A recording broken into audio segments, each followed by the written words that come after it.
മോഷണ സംഘം പുന്നപ്രയിലെത്തിയതിന്റെ CCTV ദൃശ്യങ്ങൾ 24 ലഭിച്ചു. പുന്നപ്രയിലെത്തിയത് മറ്റൊരു സംഘമെന്ന് സംശയമുണ്ട്. പക്ഷേ ഇവർ കുറുവാ സംഘത്തിലെ തന്നെ മറ്റ് രണ്ടുപേരാണെന്നാണ് പോലീസിന്റെ നിഗമനം. മനീഷ് മഹിബാൽ ആലപ്പുഴയിൽ ചെയ്യുന്നു. മനീഷ്, എന്താണ് സംഭവിച്ചത്? കുറുവാ സംഘത്തിൽ എത്ര പേരുണ്ട്? അവർ ഒന്നിച്ചുള്ള മോഷണം ഒഴിവാക്കി പലപ്പോഴും വേർതിരിഞ്ഞ് പലയിടങ്ങളിലായി പല സമയത്ത് മോഷണം നടത്തുന്നു എന്ന സംശയം പോലീസിന് ഇപ്പോഴുണ്ടോ? ഈ മോഷണവുമായി ബന്ധപ്പെട്ട് നമുക്ക് ലഭിക്കുന്ന ഏറ്റവും പുതിയ അപ്ഡേറ്റുകൾ എന്തൊക്കെയാണ്?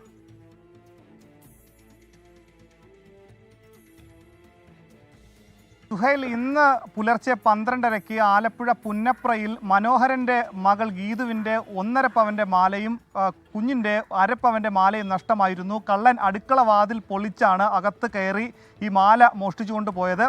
ഈ വീടിന്റെ വാതിൽ CCTV ദൃശ്യങ്ങളില്ലായിരുന്നു. പക്ഷേ ഇവർ വരുന്ന അത് ഒരു CCTV ദൃശ്യങ്ങളിൽ അത് കടയുടെ CCTVയിൽ പതിഞ്ഞിട്ടുണ്ട്. അതിന്റെ ദൃശ്യങ്ങളാണ് ഇപ്പോൾ നമ്മൾ പുറത്തുവിടുന്നത്. പോലീസിന് അത് പരിശോധിച്ച് വരികയാണ്. 2 പേരാണ് സംഘത്തിലുള്ളത്. ഒരാൾക്ക് മഞ്ഞ നിറത്തിലുള്ള ഷാളും മറ്റേ പിന്നാലെ വരുന്ന ആൾ ചുമല നിറത്തിലുള്ള ഷാളും അണിഞ്ഞുകൊണ്ട് ബെർമൂഡയാണ് ഇട്ടിരിക്കുന്നത്.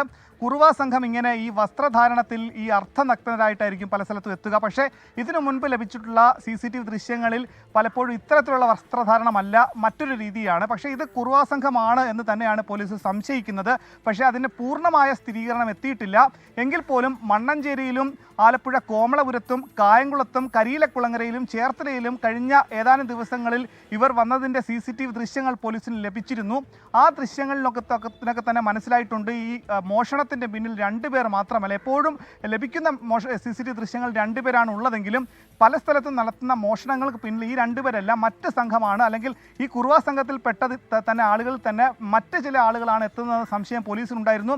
അത് ബലപ്പെടുത്തുന്നതാണ് ഇന്ന് പുന്നപ്രയിൽ നിന്ന് പോലീസിന് ലഭിച്ചിട്ടുള്ള ഈ 2 പേരുടെ ദൃശ്യങ്ങളെന്നാണ് പോലീസ് ഇപ്പോൾ മനസ്സിലാക്കുന്നത്. ഒപ്പം തന്നെ ഈ നീതു പോലീസിന്, അതായത് മാല നഷ്ടപ്പെട്ട നീതു ആലപ്പുഴ പുന്നപ്ര പോലീസിന് മൊഴി നൽകിയിട്ടുണ്ട്. ഈ CCTV ദൃശ്യങ്ങൾ നീതുവിനെ കാണിച്ചിട്ടുണ്ട്. പക്ഷേ നീതു പറയുന്നത് വീട്ടിലെത്തിയ ആൾക്ക് പാൻസ് ധരിച്ച് അത് മുട്ടിന് മുകളിൽ മടക്കി വെച്ച് അത് ഒരു തരം ചിലപ്പോൾ ബെർമൂഡ ആയിരിക്കും. ഈ CCTV ദൃശ്യങ്ങൾ കാണുന്ന ആൾ തന്നെ ആയിരിക്കാം.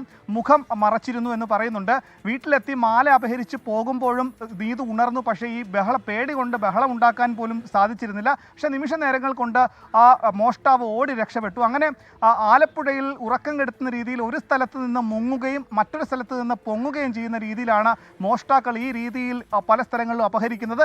ഇവർക്ക് സമാനമായ രീതികളുണ്ട് എന്നതാണ് പോലീസ് മനസ്സിലാക്കുന്നത്. അതായത് അടുക്കള വാതിൽ വഴി മാത്രമായിരിക്കും ഇവർ വീടിനുള്ളിലേക്ക് പ്രവേശിക്കുക. 12 മണിക്ക് ശേഷം മാത്രമായിരിക്കും മോഷണം നടക്കുക.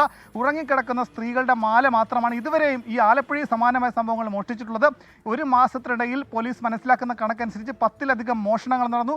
15ഓളം മോഷണ ശ്രമങ്ങളും ആലപ്പുഴയിൽ നടന്നു. നിലവിൽ 3 പോലീസാണ് കേസെടുത്ത് അന്വേഷണം നടത്തിയിട്ടുള്ളത്. കായംകുളം, ആലപ്പുഴ, മണ്ണഞ്ചേരി, പുന്നപ്ര പോലീസ് അന്വേഷണത്തിലുണ്ട്. ഈ പോലീസ് സ്റ്റേഷൻ കൂടാതെ ആലപ്പുഴ ജില്ലാ പോലീസ് മേധാവി രൂപീകരിച്ച പ്രത്യേക 7-അംഗ സ്ക്വാഡ്, അത് ആലപ്പുഴ DYSP MR മധുബാബുവിൻ്റെ നേതൃത്വത്തിലാണ്. ആ സ്ക്വാഡും അന്വേഷണം ആരംഭിച്ചിട്ടുണ്ട്. അത് തമിഴ്നാട്ടിലേക്ക് അടക്കം ഈ കുറുവാ സംഘം എന്ന് സംശയിക്കുന്ന ചില ആളുകളിലെ ദൃശ്യങ്ങൾ, അവരുടെ ഫോട്ടോകൾ വിവിധ പോലീസ് സ്റ്റേഷനിലേക്ക്, തമിഴ്നാട്ടിലെ വിവിധ പോലീസ് സ്റ്റേഷനിലേക്ക് അയച്ചു നൽകിയിട്ടുണ്ട്. ഒപ്പം തന്നെ പാലായിൽ നിന്ന് 2 മാസങ്ങൾക്ക് മുൻപ് ജയിൽ മോചിതരായ, അവിടെ ഒരു മോഷണ കേസിൽ ജയിൽ മോചിതരായി റിമാൻഡിൽ കഴിഞ്ഞിരുന്ന ആളുകൾ ഇറങ്ങിയിരുന്നു.